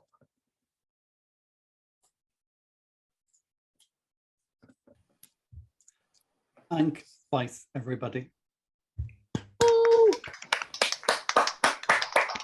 Thanks, everybody. Absolutely awesome. Ankh, thank you so much. Sending all our love to you in the future. Keep it safe. We'll catch up with you soon one day, hopefully. All our love. Wow. Next up on the show, we have another guest who is no stranger to Eat the Storms podcast and definitely no stranger to me. And if you heard me talk about her, you will know that she is one of my muses from WordPress, where we both have blogs. Joining us from New Jersey, near Philadelphia in the United States, where she watches birds and planes fly over the Delaware River, she is the author of several books on history, gender, and sexuality, with poetry published everywhere, from Anti-Heroin Chic, The Sledgehammer, Blackbow Poetry, Fevers of the Mind, Nightingale, and Sparrow. And do not miss her Monday morning musings on her blog. And I also have to admit, I am very excited about the possibility of her collection coming out in 2022. But for now, this is my muse, Merril D. Smith. Thank you so much, Damien. I have two poems. I'm keeping it short and sweet tonight, but I just wanted to thank you for this. Tomorrow is my birthday, so this is like just a fantastic birthday party and it's a big birthday, so this is really special, and I just love having everyone here. So I'm going to read from Black Bough, also my poem, and I'll just say it's not quite as sad as it sounds. There's nobody died at the end or anything. It's just I have older siblings, and then my parents got divorced, so that explains why it never happened again. I was about 10, I think, when we went on a trip to London and Paris briefly for our Christmas vacation, and so that's what memories about this. It's called Reflections from the Past. That Christmas holiday, London clutched us with damp fog fingers, and ghost winds danced in the crooked alleyways and over ancient stones where kings were crowned and beheaded queens spirit walked in winter bear mazes. In the faded dowager elegance of the hotel lobby, my sister and I dropped tea time crumbs on the flowered carpet, leaving a fairy trail beneath twinkling green boughs.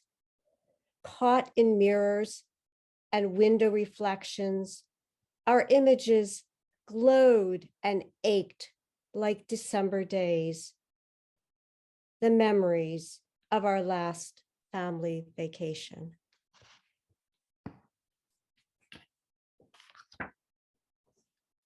Thank you. This second one was published recently in Sledgehammer this year in October. And it's also one that I think I had sent to several other journals and it wasn't published. So I guess it was just looking for a home. And also it's inspired by both these walks that I take almost every day, but also I read about an astrophysicist who asked his mother to translate some of the terms, the terms about space and astrophysics into their native Blackfoot language.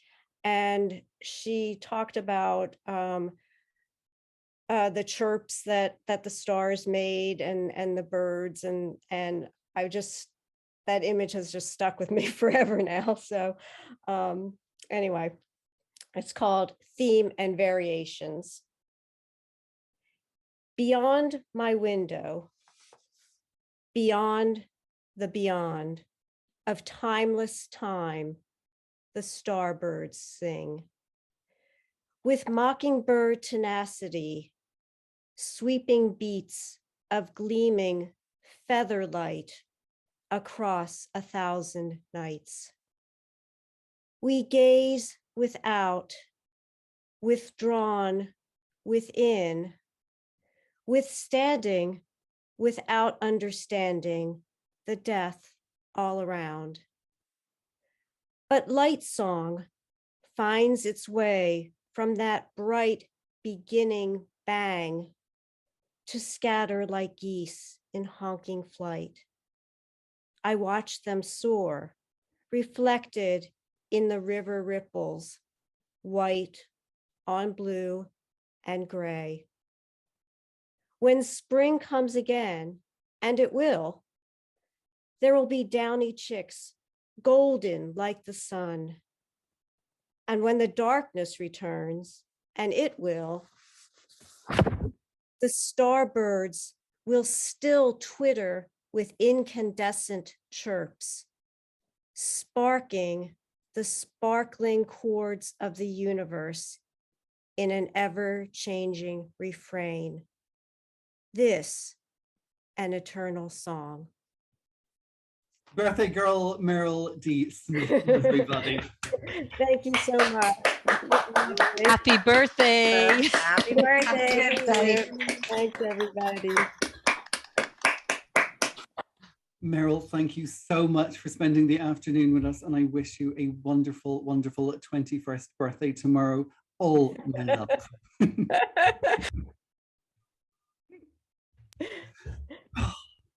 Okay, everybody, we are now on our penultimate guest of the evening, who is joining us from Cork in Ireland, though originally from Kent. This is a poet who I recently managed to see reading her poetry live at an actual event at the launch of Uncoupled Dorka at the Museum of Irish Literature here in Dublin. No stranger to Eat the Storms, she's already been on the podcast, and I'm very excited to read her debut chapbook, which will be coming out in August 2022 from Broken Sleep Books, called Temporary Status. This year, she was the recipient of a Munster Literature Centre Mentoring Fellowship with the poet Grace Wells, and she is currently studying for an MA in Creative Writing at University College Cork. But tonight, she is here with us. This is the bright light of Lucy Holme Roberts. Thank you for having me, Damien. And yeah, I'm going to share my screen if that's okay. Okay, so the first two poems I'm going to read, they are in Black Bough Poetry Christmas and Winter edition. I was really fortunate to have 3 accepted because they were actually part of a trio of poems that I wrote when I was in Ballydehob last Christmas in a little cottage. Just before they did the 5K restrictions, we actually managed just to get away for a few days. And it was just a real beautiful bit of normality, just walking around the countryside, taking notice of everything. And that's where these 3 poems came from. So the first one is called West Cork Prairie Rose.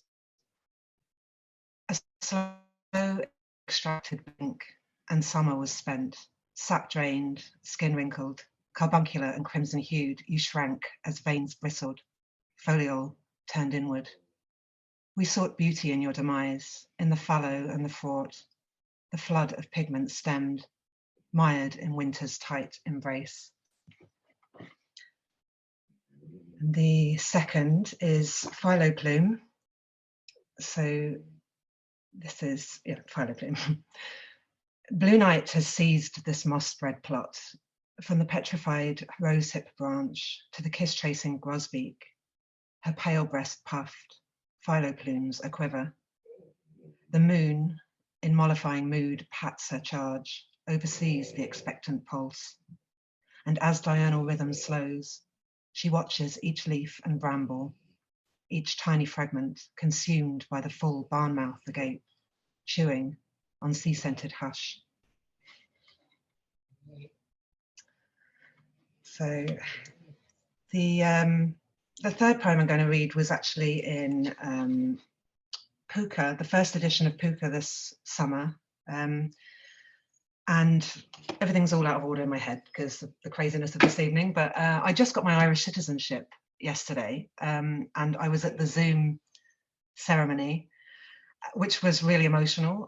I thought that it took me quite a long time to get my Irish citizenship. I've lived here for 10 years and it took about 2.5, but when I saw the faces of some of the other people on the Zoom and the emotion in their faces and realized, you know, exactly what it has taken for some people to move, change their lives. You know, I still have family in the UK and I consider myself British and Irish. I'm very proud to be both and proud to be part of both heritages. So I love Ireland. It's a beautiful country and I feel so welcomed living here. So, and this is just a little poem about the countryside. So it's called Anna Ryan Didn't Take Her Seat. She's on the bed, hair fanned about her face, bags not yet packed, her new phone out of sight, no loud alarm or probing text to rouse her bones as we build speed, slumped in our coats. The yellow cottage bricks and drowny fields guard thorny hedgerows thick with sharp green spikes, and nests of hedgehogs bald and newborn pink. Wild briars hoard firm eggs of blue and fawn, golden rings flung by burning tempers lost, mired in folklore, claimed by spongy moss. But Anna is not here amongst us now, with compostable to-go coffee cup, her glossy fashion Bibles in a stack. I wait as she stirs in Rathmines or Howth, in Temple Bar for all I know or care. I, for one, was in my seat on time. I'll pencil in the landscape that I see as wily foxes sharpen teeth on bark and listen for the thud of rabbits' feet. I'll do the journey for the two of us. No, Anna Ryan wasn't at the gate. She can't recall the night, her memory void. Palms open, fingers flexing, she awakes. Untroubled by departures on a screen. No mind for schedules, wakes or funerals, for hopeful sounding second interviews. No thought for voles or frogs or beetles who find shelter in the sticky bogs and pools, of damselflies and manic ragged sheep, the rust-red deer and snouty pygmy shrew. No haste to board this aluminium hulk, to brace against the thrust as we build speed past yellow cottage bricks and drowny fields, to spot the other, lesser, smaller lives, in thorny hedgerows thick, no light to yield, grown dense and wet to form a swampy cloak that vibrates with the coming of the train. I don't know if she'll get the chance again.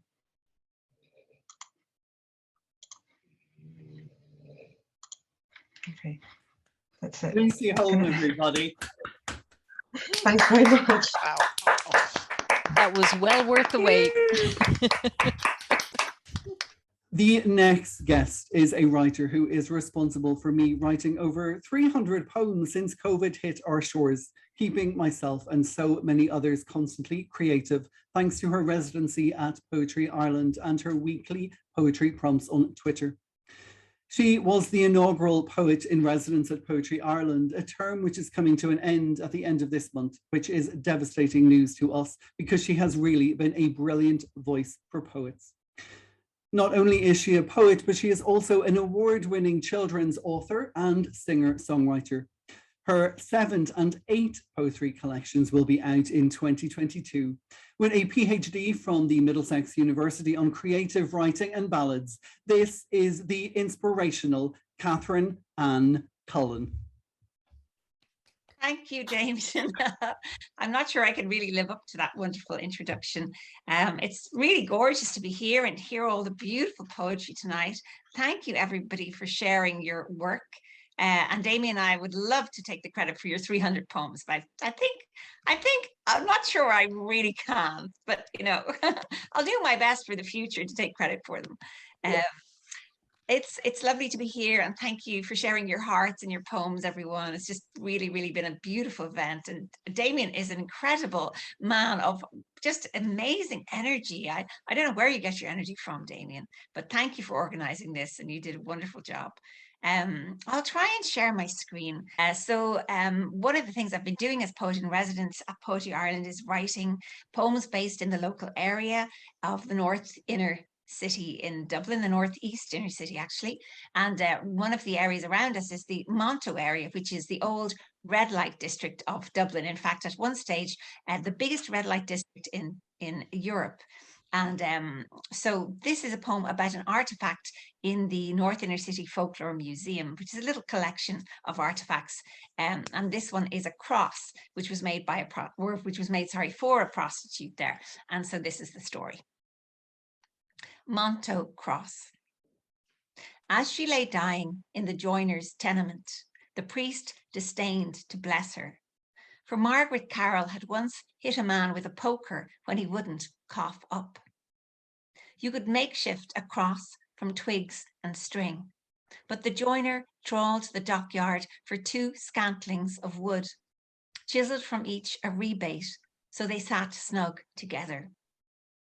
He lacquered his work with thin paint till it was quite respectable. When he got home, the daughter who had been taken from her was at her side. Margaret had no strength left, but the cross was light as air, lighter than any air in the choke of the Gloucester diamond. She clutched it with the hands she had held up for her prison photograph. It was black as a brothel poker, black as she was painted, black as the chemise a judge had once given his favourite girl. So that's Monto Cross. I'm going to read 2 more poems. This is a sort of a shape poem, bit of a cheat for a shape poem, but it's sort of supposed to be in the shape of a spine. And it's a love poem, kind of with a difference. Shouldn't actually have a capital H for his, but there you go. His spine, my abacus. Let others praise their lovers' faces, eyes. I celebrate how his carriage articulates, the circuit from mind to bone messages, the carillon that orchestrates his movement. Nakedness needs no other adornment. Worry beads, a rosary of stones, 1 chord. Algebra, noun, the reunion of broken parts. Not broken, we are islands with bridges. 33 seeds my fingers harvest, product of 2 primes. Each night I learn to count, his spine, my abacus. And for my Christmassy, wintry poem to finish, a friend of my husband's actually, my husband's from New Jersey, the friend is from Boston, and he has an old printer, and he actually printed this out, which was really rather beautiful, hand printed this poem that I wrote. I wrote this poem when I was a very poor poet some years ago, and well, still not that well off, but still a bit better than I was. And for my family, I wrote this poem for Christmas, and I bought them frames. So everybody in my family has a frame of this.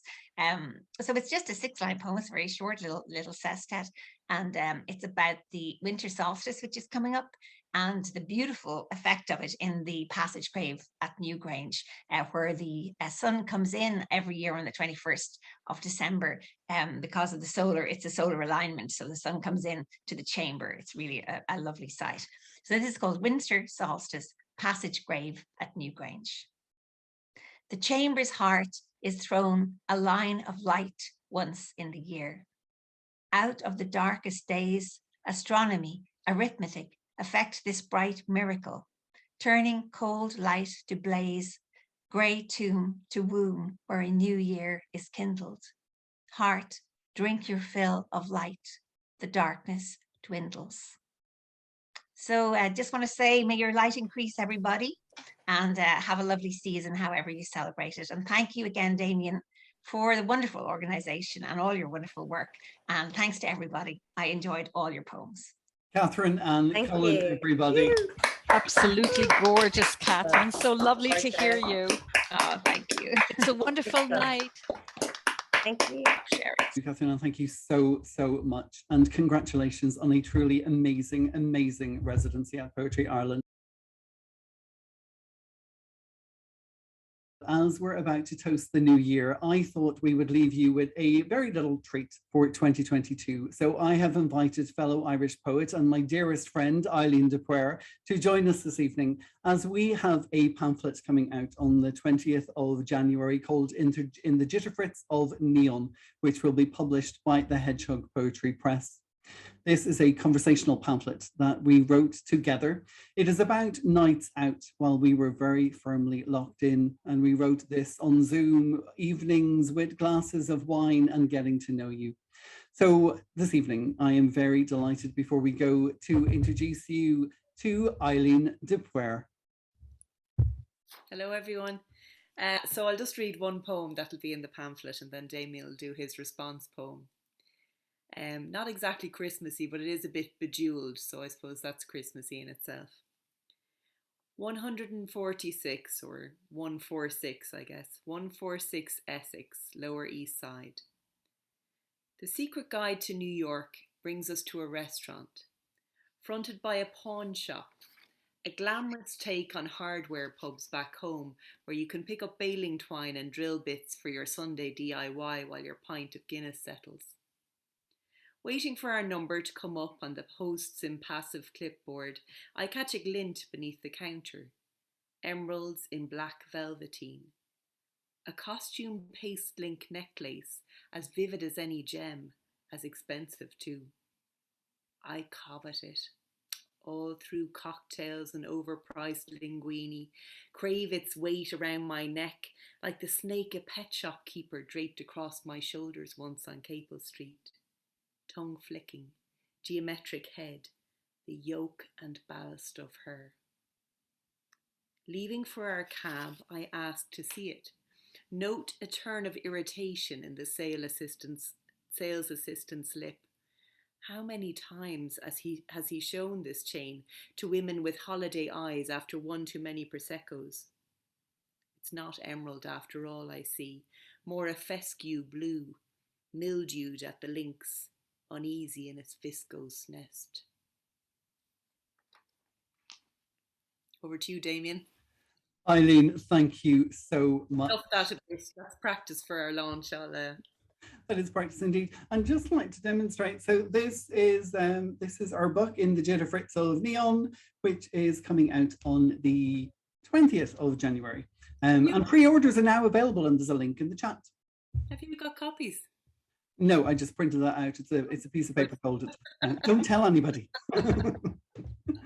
Okay, and my response to that poem is called Diamonds Are Not for All Girls. I wonder if we went back to that bar where every inch of skin was tattooed like the truth was too good to be seen.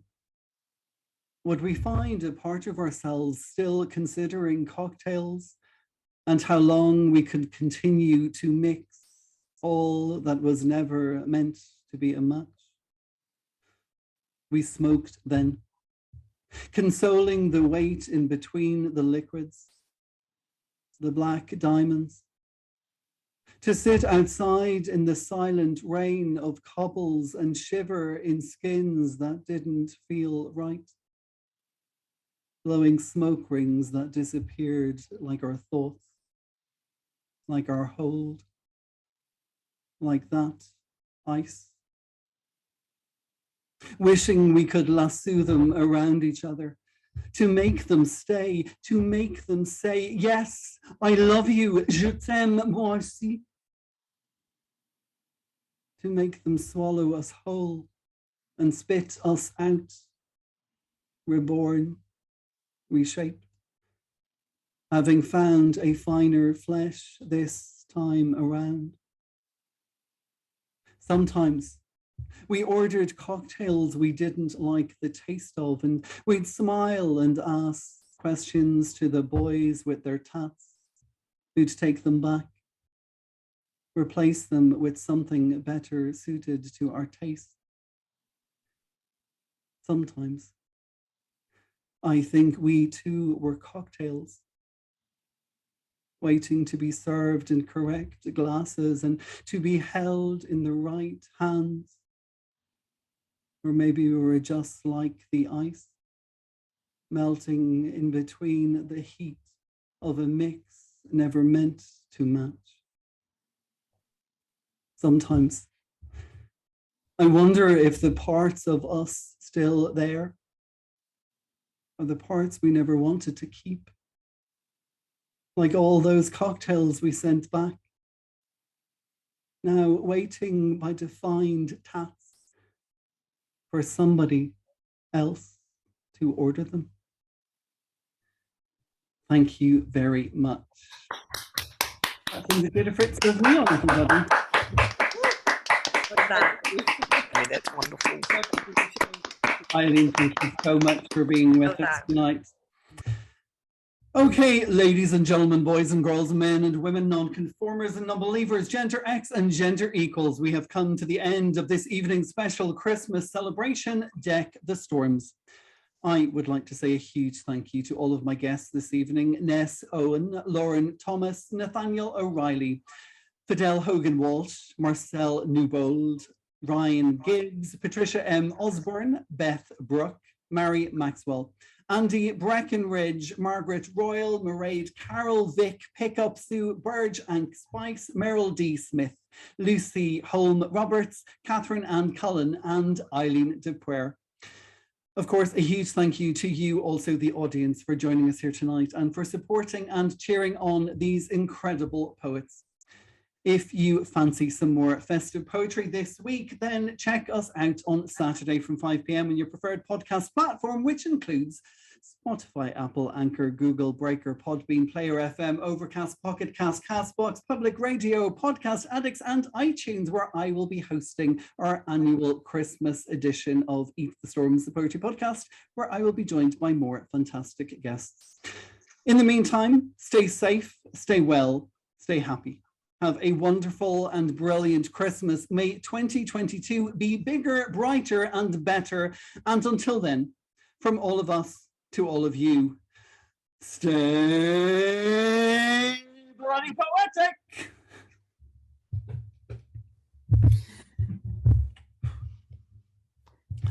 Thank you, everybody. Hey, Damien. Nice one. Thank you, Damien. Well done, Damien. Absolutely well done. Really good night. You're amazing. Big job. Wonderful night. Thanks, everyone. Thank you. Bravo, everybody. Merry Christmas to you all. Thank you for being with us. That was exceptional. Really, really, really so honored that you came. Thank you, everyone. Well done, mate. Thank you. Nice one. Thank you. Thank you. Good night, everyone. Happy Christmas. Good night. Happy Christmas. All the best for 2022. Bye-bye.